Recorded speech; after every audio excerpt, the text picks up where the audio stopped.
Hey guys, welcome back to the channel. I'm going to talk a little bit today about hinge routing. This is something I have to do a lot of. Seems like everybody that rents a house at some point has tenants that punch holes through doors or things like that, so we end up replacing these hollow core doors quite a bit. Anyway, I've been running this version of the Dewalt router for a long time in just the corded version, and I'm now, I was on Marketplace a while back, and somebody had a brand new battery, 20 volt battery version one in brand new shape here. Here it is. Now this did not come with the plunge base. I ordered the plunge base on eBay, but there's the XR. That's the base it comes with, the little clear D base. And this is nice if you're doing freehand routing, things like that. But for most of what I do, especially hinges and templating and things like that, I really like my base here. So that combined with, and boy, I hate to use this tool word, but Ryobi actually makes a hinge template that is surprisingly good, even though it is really lightweight and cheap. You just set it right there on the front to the size of hinges that you're going to be doing.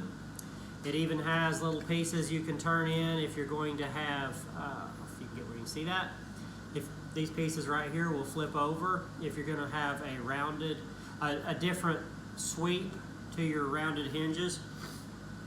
But for the most part, just the templating bit I use, which is a Freud, one of the red ones, and I believe it is a 1/2 inch mortising with a top bearing. You need a top bearing for this. These do come with a router bit, I believe, and it is a real piece of Ryobi junk. But you throw that away, get you a good templating bit, and this is the hinges we're putting on today. These little Hillman hinges.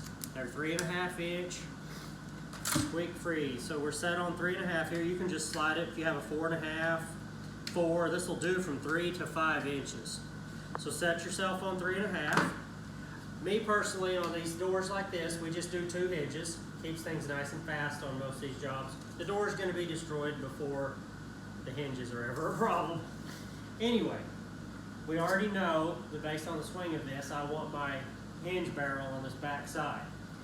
Normally, I go 12 inches up from the bottom, and I make my mark for where I want the bottom of the hinge to be. And then I do the same from the top, 12 inches, come down 12 inches and mark there. And that is the outside edges of the top and bottom hinge. Then, looking at this, the side that clamps is the side that the router is going to route all the way through. So, all I do is set this on here until the back edge of this hinge space is even with that line I made, and then we tighten it down. And you don't have to be very aggressive with it unless you're just crazy with your router. Everything flexes. It's just a lightweight deal. It's got a little rail here that helps guide your router. Okay, so we know how deep that is. Alright, now we have to set the router. Now, all I do for this is let that bit down until it touches, okay?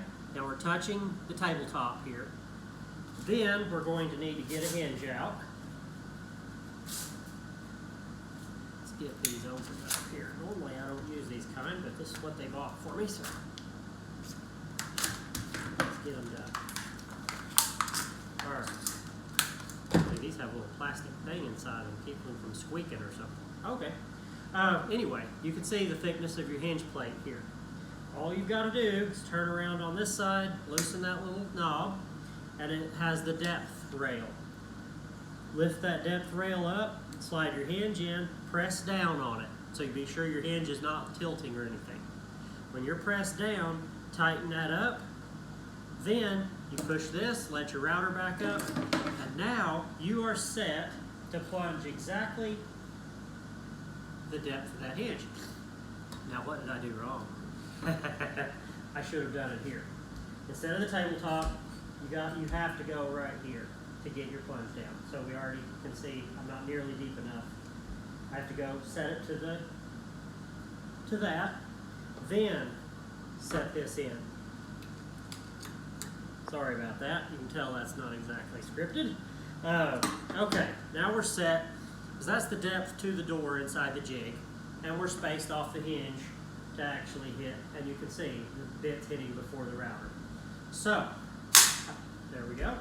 Now we're all set up, ready to route, and I have no cords. This is going to be sweet. Anyway, let's go ahead and get the first hinge routed here.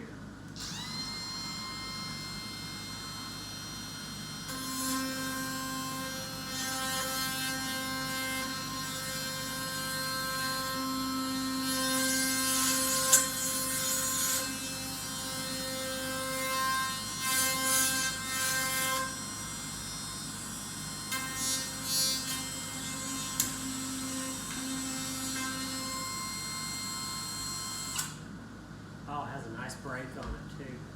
Okay, looks like we did a pretty clean little job there.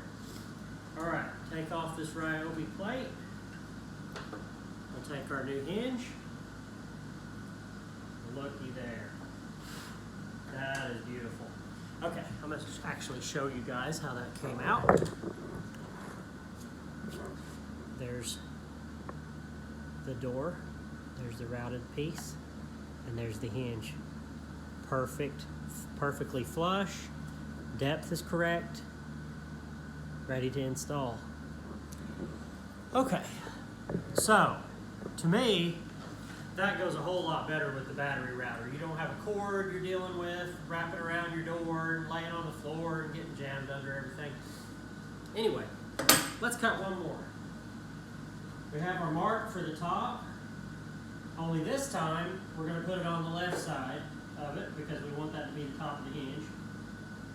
So we'll tighten this down. Not very much at all.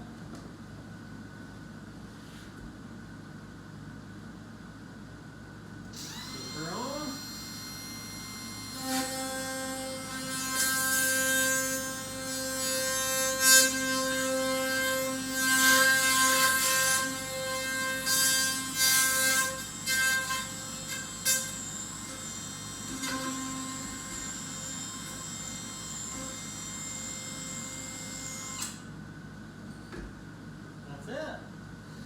That LED on the bottom, you can really see what you're doing.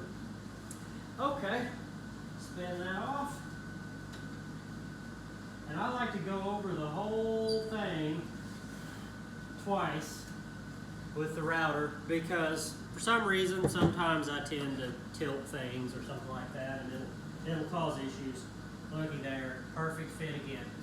Now we're ready to put a VIX bit in, do our pre-drill for our hinges. Go ahead and set these in. Then I switch to my D handle base and I draw these off on the door jamb where I want them.